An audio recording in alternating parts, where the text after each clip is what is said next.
Dans ce tutoriel, nous allons apprendre à créer des transitions simples dans Motion 5 pour Final Cut Pro X. Donc je sélectionne comme type de projet transition.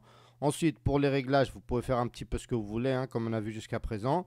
Moi, dans ce cas, je vais faire une transition 1280 par 720, la fréquence des images 25, mais par contre, pour la durée, je vais la définir à 2 secondes. Okay, c'est suffisant pour une transition. Donc je fais clic sur ouvrir.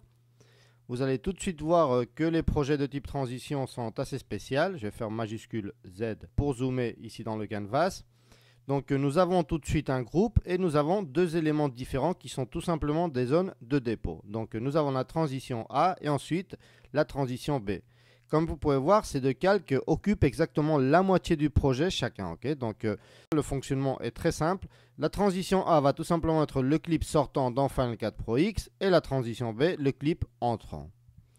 Donc dans ce cas, comme je vous ai dit, nous allons créer une transition assez simple, hein. Ce que je vais faire tout d'abord, c'est modifier la durée de ces deux calques. Donc je veux qu'ils prennent la durée de tout le projet, comme ça. Ensuite, je vais faire clic droit pour ne rien sélectionner. Je fais clic sur plus ici pour créer un nouveau groupe.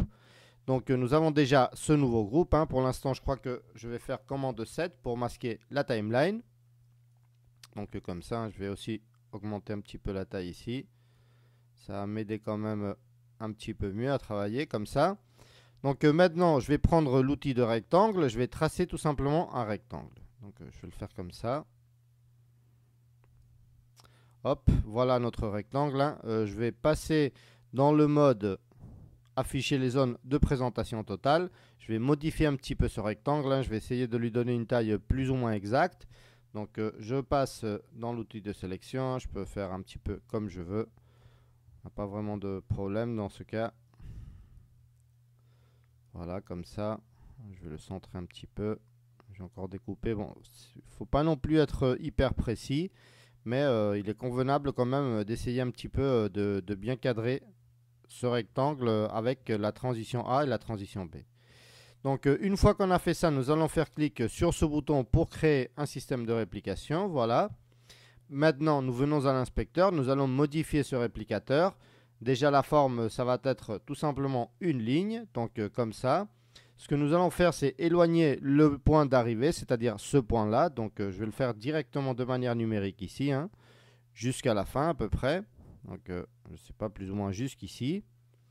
Et maintenant, nous allons augmenter le nombre de points pour qu'il y ait plus de réplication. Donc je continue à augmenter, hein.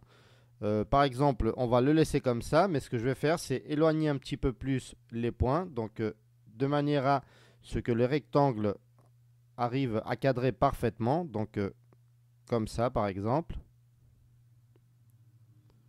Hop, je vais peut-être enlever un point. Donc 10 ici.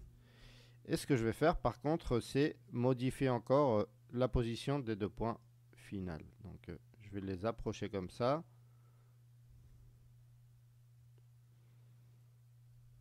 Voilà, donc maintenant en principe c'est réglé, hein.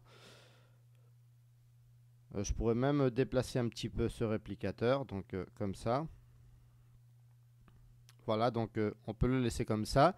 Maintenant, ce que je vais faire, c'est animer ce réplicateur. Donc pour cela, je vais utiliser un comportement très simple, hein. Normalement, il est ici dans réplicateur, donc c'est réplicateur de séquence. Donc voilà maintenant ce comportement.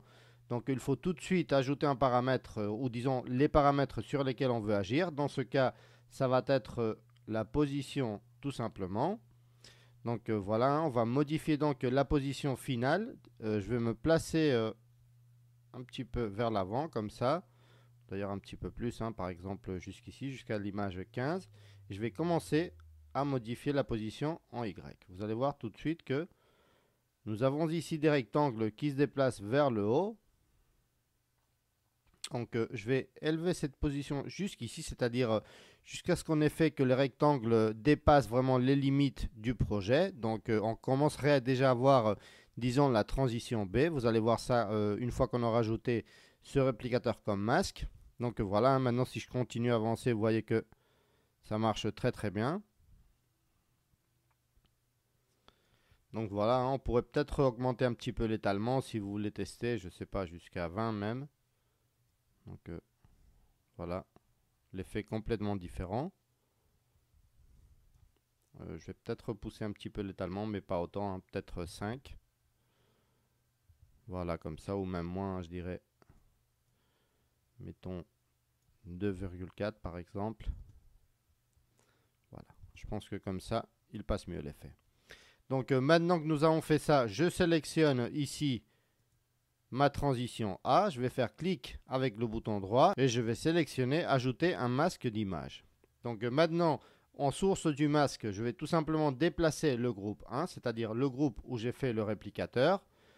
Donc voilà, vous voyez qu'on commence à voir tout de suite la transition A, c'est-à-dire la couleur verte. Et si je fais clic sur Play maintenant, vous voyez que grâce à ce masque, c'est-à-dire grâce au réplicateur, on commence à voir, disons, la transition B. Donc très très simple à faire, hein, comme vous pouvez voir. Bon, déjà ici, je ne sais pas si vous le remarquez correctement, mais on voit tout de suite un petit défaut, hein. On voit des lignes rouges très très fines. Donc ce qu'on pourrait faire pour régler ça directement, c'est sélectionner ici le rectangle, venir aux propriétés. Nous avons normalement ici les propriétés d'échelle. Donc ce qu'on va faire, c'est modifier un tout petit peu l'échelle en X, hein, pour le faire un petit peu plus large. Je pense qu'avec 71, ça devrait être suffisant. Voilà, hein, du moins à mon écran, les lignes rouges ont complètement disparu. Donc maintenant, je fais commande S pour sauver ce projet. Je vais donner un nouveau nom à ce modèle. Donc, je ne sais pas, hein, transition simple ou même transition réplicateur. Ou même encore plus simple, réplicateur barre verticale. Voilà. Ensuite, je peux donner une catégorie ou bien en créer une nouvelle, hein. Donc, tuto comme toujours. Thème, je vais sélectionner aucun. Mais par contre, je vais sélectionner d'enregistrer le film de preview. Je fais clic sur publier. Vous voyez que c'est vraiment très rapide, hein. Maintenant, je devrais lancer Final Cut Pro X pour pouvoir tester justement cette nouvelle transition. Donc, je vais le faire, bien évidemment. Nous voilà donc dans Final Cut Pro X. Bon, ici j'ai une transition que j'ai effacée. Nous allons donc chercher un petit point, je ne sais pas, entre deux clips, hein, par exemple celui-ci. Je vais donc à la section de tuto. Vous voyez que j'ai déjà ici les transitions, hein, sinon il faut tout simplement faire clic sur ce bouton. Vous voyez que j'ai ici la transition barre verticale, c'est-à-dire la transition que je viens de créer, hein. On peut voir une preview directement en appuyant sur la barre d'espace, hein. Et maintenant, je n'ai qu'à glisser cette transition comme n'importe quelle autre, hein, jusqu'ici par exemple. Je fais clic sur Play et voilà la transition. Donc comme vous pouvez voir, faire ce genre de transition est vraiment très très simple, hein. Remarquez que je peux la rallonger, hein, un petit peu à souhait. Vous voyez que j'avais créé un projet de 2 secondes, mais là je l'ai élargi, disons, à 5 secondes, hein.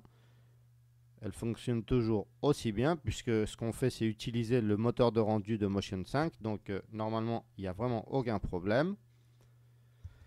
On pourrait même faire une chose qui peut lui donner un aspect meilleur. Donc on peut activer par exemple le flou d'animation. Je fais commande S pour sauver de nouveau cette transition. Je reviens dans Final Cut Pro X. Je sélectionne ici la transition. Je vais glisser de nouveau cette même transition jusqu'ici. Et là, normalement, on devrait avoir ce projet avec le flou d'animation. Je vais peut-être la faire plus courte, hein. On devrait remarquer un petit peu mieux ce flou d'animation. Je ne sais pas si on arrive vraiment à l'apprécier. Apparemment, non. Je vais peut-être effacer directement la transition, la replacer. Normalement, on devrait l'avoir. Donc, voir si maintenant ça marche ou pas. Oui, là, vous voyez tout de suite, hein, que nous avons en effet un flou d'animation. Donc, il faut juste tenir compte que si vous créez vos transitions avec un flou d'animation, bien, les temps de rendu vont être bien plus longs. D'ailleurs, je ne sais pas si vous l'entendez dans le tuto, mais les ventilateurs de ma machine sont en train de devenir un peu fous. Donc, voilà, hein, je ne sais pas, on pourrait essayer de faire le rendu, quoique je pense qu'il va mettre pas mal de temps. Et à vrai dire, ça n'a pas trop de sens, mais bon, je vais faire clic sur rendu, hein, voir si ça met beaucoup de temps ou pas. Donc voilà les tâches d'arrière-plan.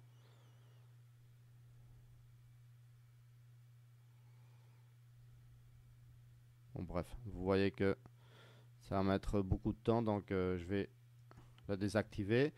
Vous voyez tout de suite le résultat quand même, hein. Donc moi les transitions, je vous conseille de les faire sans motion blur. Quoique comme toujours, hein, je vous conseille de tester en fonction de votre machine. Parce que si vous avez, je sais pas, un iMac 27 pouces des derniers ou un Mac Pro, un truc comme ça, normalement vous devriez avoir de bien meilleures performances que dans mon MacBook Pro.